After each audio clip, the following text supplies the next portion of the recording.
Hello again everyone, my name is James and this is the Active Retro, where we take a look at pop culture past and present. For this week's review, we'll be taking a look at one of my favorite figures that I own, the Rocketeer from Funko's 2015 Legacy Collection. The Rocketeer is hands down one of my favorite movies of all time, and it's always disappointing to think that Disney labeled it a failure despite how good it truly is.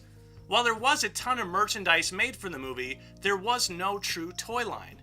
Fancy, high-end collector figures would eventually pop up on the market and try to fill that rocket pack-shaped hole in our hearts, but this toy by Funko is the first mass-produced, screen-accurate figure of the Rocketeer.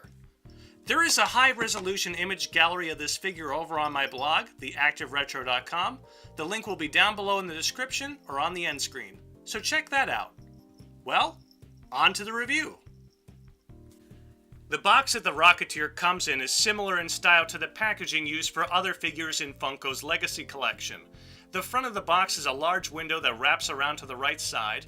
The same still shot of the Rocketeer is used on the front and the left side of the packaging. I'm pretty pleased to see that Funko essentially wrapped the design of the movie poster around the sides of the box. You can see a little of this on the front, but turn the box around and there's that lovely Art Deco rendition of the Rocketeer. Also on the back is a larger still image of our hero from the movie. Out of the box, the Rocketeer stands right around 6.5 inches tall. Included with the figure is a handgun and both a helmeted and unhelmeted head, either of which simply pops onto a ball joint in the neck. The figure can pose with the helmet fairly well, and it does look very good. The left hand can't do much in its static pose, but the helmet can rest snugly in the crook of the left arm. Every time I look at this figure, I'm blown away with how much sculpted and painted detail it has. Both the jacket and pants are full of creases, wrinkles, and spots of wear that really help sell the idea that this is a homemade costume made by a guy that spends all day around airplanes. A lot of different artwork depicts the Rocketeer with a dark red jacket, but I'm glad the designers went with the screen-accurate brown jacket here. While the front of the jacket and rocket pack appear to be detachable, I can assure you that they are very much glued on. There still appears to be a lot of detail under the pieces though, so it's nice to know that the designers didn't just cop out on it. The rocket pack itself is beyond perfect with, again, a bevy of sculpted and painted details. I absolutely adore the fact that they even included the piece of chewed bubblegum on the back of the rocket. I don't want to go and spoil a 25-year-old movie for you, but I know that this probably is one of the most important pieces of bubblegum in cinematic history. Isn't that right, Timothy Dalton?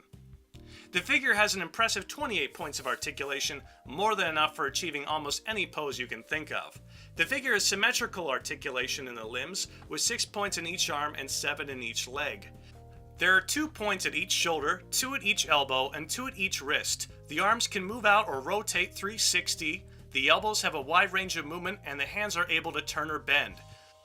Moving on to the legs, there are 2 points at the hip, a swivel in the thigh, double jointed knees, and another 2 points in the ankles.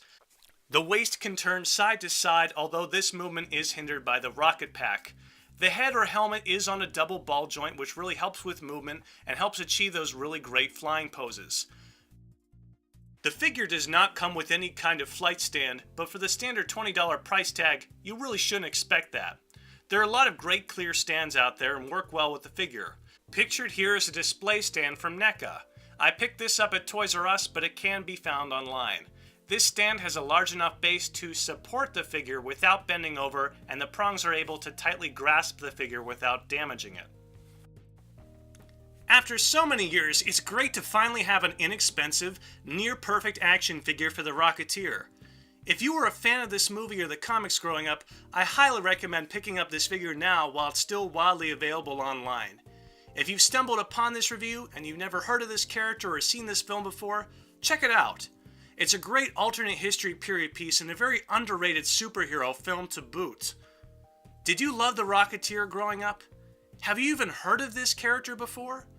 Feel free to leave your thoughts and comments down below, and if you like this video, please hit like or subscribe. Again, there is a high-resolution image gallery for this figure over on my blog, theactiveretro.com, so head on over there for that. Social media links are down below, of course, so check those out if you want even more Active Retro in your life. Thanks for watching!